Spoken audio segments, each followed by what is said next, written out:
Ya, sebenarnya pintu Resawat itu kan kombinasi antara ulama dan umara. Jadi beliau itu sebenarnya seorang ulama ya, yang hidup di pesantren, kemudian menjadi raja di Sumenep. Jadi karismanya itu merupakan cerminan dari dua komponen yang ada pada diri beliau, yaitu orang alim dan sekaligus raja.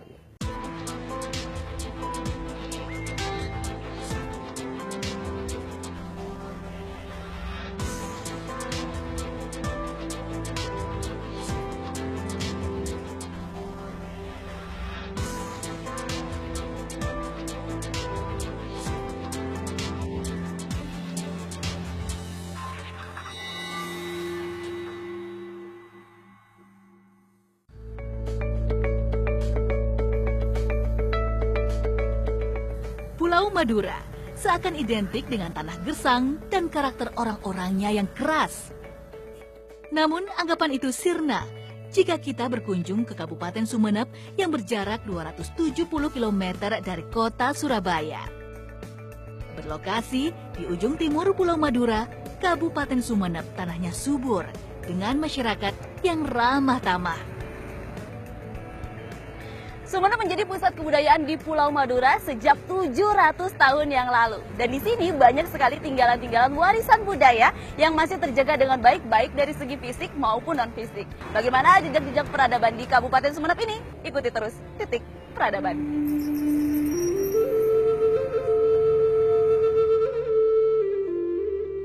Sumenep berasal dari bahasa Kawi Songenep yang bermakna lembah yang tenang. Songenep sudah dikenal semasa kerajaan Singasari berkuasa di Pulau Jawa. Dan tercatat di kitab Pararaton saat Prabu Kertanegara menyingkirkan salah satu penasehatnya yang bernama Banyakwide untuk ditempatkan sebagai adipati di Songenep. Banyakwide dikenal juga dengan sebutan Arya Wiraraja.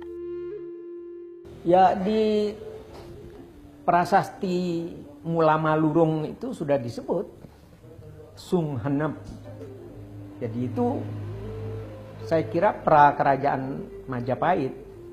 Di data tertua yang tertulis itu yang bukan hanya sekedar katanya ke katanya ya.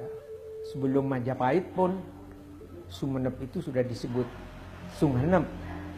Dan saya ingat kakek saya masih menyebut Songenep gitu. Jadi barangkali berubah menjadi Sumenep itu Belanda. Untuk mudahnya pengucapan.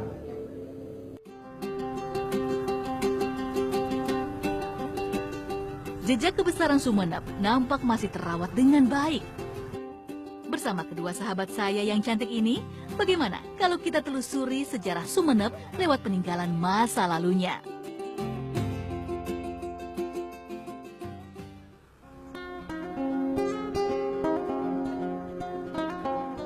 Keraton Sumenep adalah kediaman resmi para adipati, sekaligus juga sebagai pusat pemerintahan. Keraton Sumenep banyak jumlahnya, tapi yang bentuknya masih utuh adalah keraton yang dibangun Gusti Ayu Tirtonegoro dan Kanjeng Tumenggung Aryo Tirtonegoro beserta keturunannya.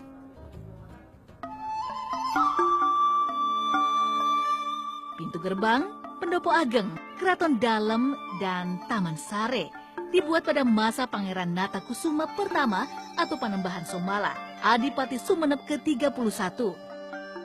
Arsiteknya seorang warga keturunan Tionghoa bernama Lau Piango. Labang Nesem atau Gerbang Senyum adalah pintu gerbang yang harus dilewati sebelum masuk ke bangunan utama keraton. Konon, dahulu para penjaga gerbang adalah dua orang prajurit kerdil yang keberadaannya tentu saja memancing senyum dari para pengunjung keraton.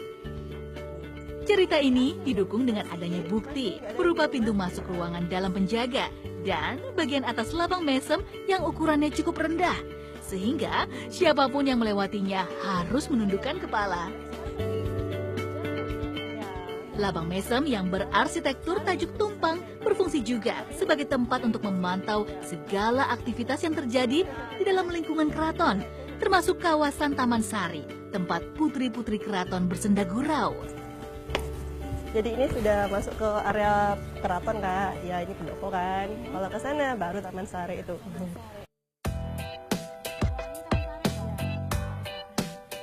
Untuk keamanan, Taman Sare dikelilingi tembok tinggi dengan kolam air yang didominasi warna biru. Berdasarkan keyakinan yang berkembang di masyarakat, ada 3 pintu masuk menuju kolam yang disesuaikan dengan niat para pengunjung. Barangannya? Alas licin nggak? Wah, airnya terasa dingin dan menyejukkan. Tampak di tengah kolam, berbagai jenis ikan berenang ke sana kemari. Asik deh.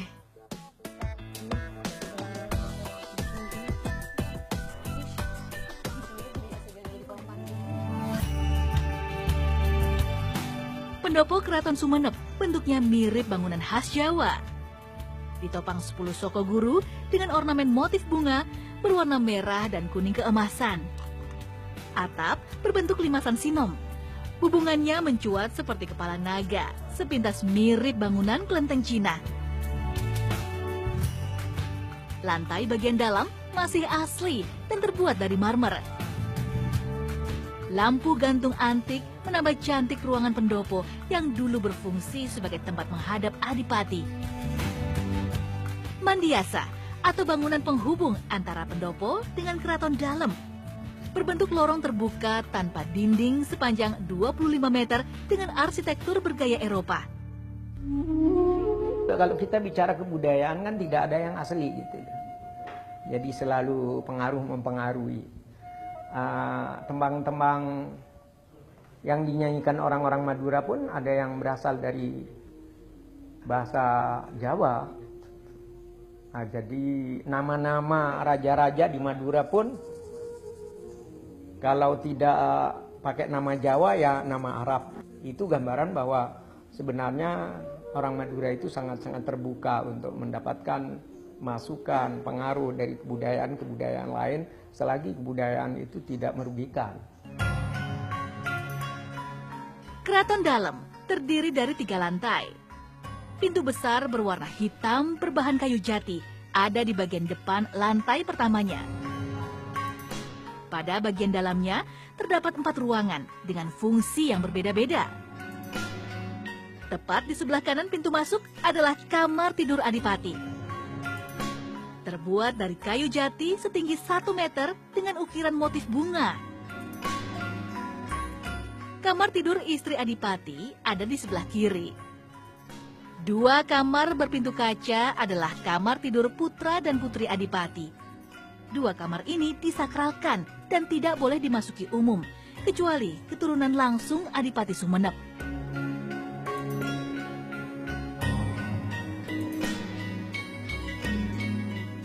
Lantai 2 terdiri dari 3 ruangan berisi seperangkat meja dan kursi dengan model yang berbeda. Dahulu, lantai 2 keraton dalam berfungsi sebagai tempat pingitan selama 40 hari bagi putri adipati yang akan menikah. Lantai 3 sengaja dibiarkan kosong dan digunakan Panembahan Sumolo sebagai tempat untuk bertafakur, mendekatkan diri kepada Tuhan. Keraton dalam ini mempunyai 3 lantai, sementara untuk lantai 1 hanya bisa diisi oleh pengunjung biasa. Nah, saya punya kesempatan dan mendapat izin untuk bisa mencapai lantai 2 ini. Sementara untuk lantai 3 sendiri, isi dan fungsinya masih menjadi misteri.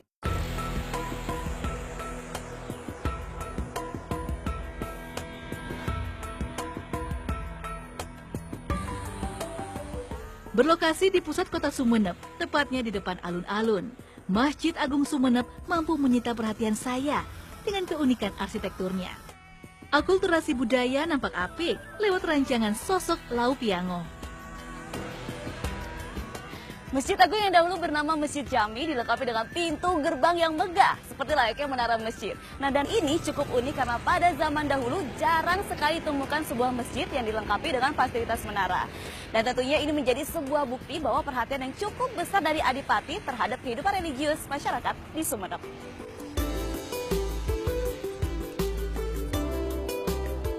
Pintu gerbang utama masjid dibangun mirip kelenteng dengan semacam cungkup bujur sangkar lengkap dengan kubahnya. Di dalam cungkup terdapat ruangan tempat menyimpan beduk dan muazin mengumandangkan azan.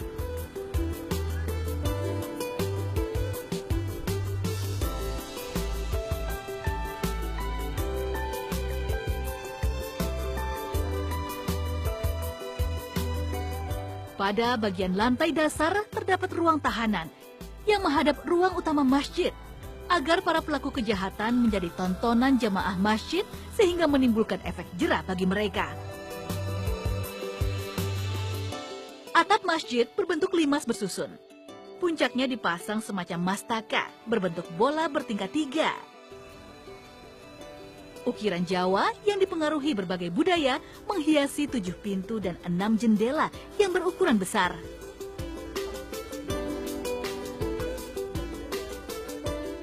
Sentuhan budaya Cina terasa kental pada mihrab masjid dengan hiasan keramik bercorak floral didominasi warna biru. Pada zaman dulu, terdapat hiasan 2 pedang Cina dan Arab menyilang di atas mihrab. Sayang, pedang Cinanya raib entah kemana. Tinggal menyisakan pedang Arab saja. Masjid Agung Sumeneb dimanfaatkan Panembahan Sumolo beserta kaum alim ulama sebagai pusat penyebaran Islam, sekaligus juga tempat untuk memecahkan permasalahan yang berhubungan dengan pemerintahan. Patuh pada ulama itu memang bagian dari ajaran Islam. Jadi ada nabi dan ada ulama. Ulama itu pewaris nabi. Cuma itu di Madura, khususnya di Sumeneb, sudah menjadi slogan begini, ada bapak, ibu, guru, rato. Pupak, bepu, guru, rato. Pupak itu bapak, ibu ya ibu, pupak, bepu, bapak, ibu, pupak, bepu, guru dan raja. Ini yang harus ditaati oleh masyarakat.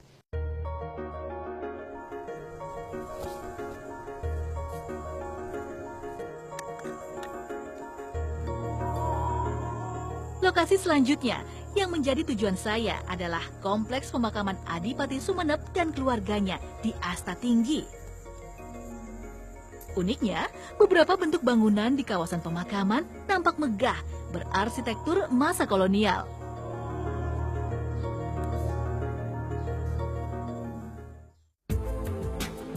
Kompleks Pemakaman Asta Tinggi terbagi 2, barat dan timur.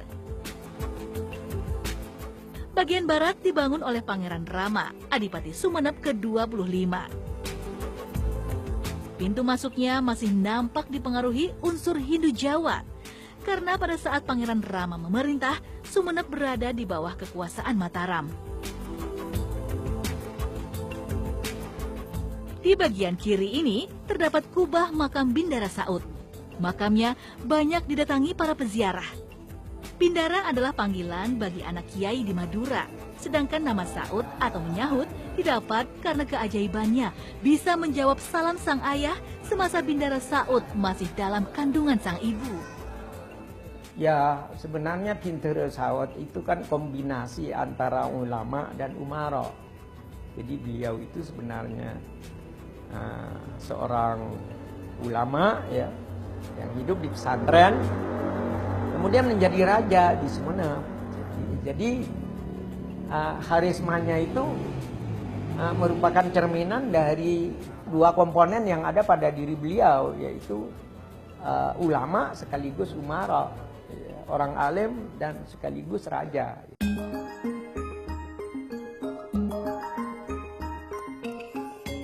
Kompleks pemakaman bagian barat dibangun pada masa Panembahan Sumolo. Bangunan gapura dan kubahnya sangat kental dengan nuansa Cina, Eropa, dan Islam. Di tempat ini pula lah Panembahan Sumolo dikebumikan.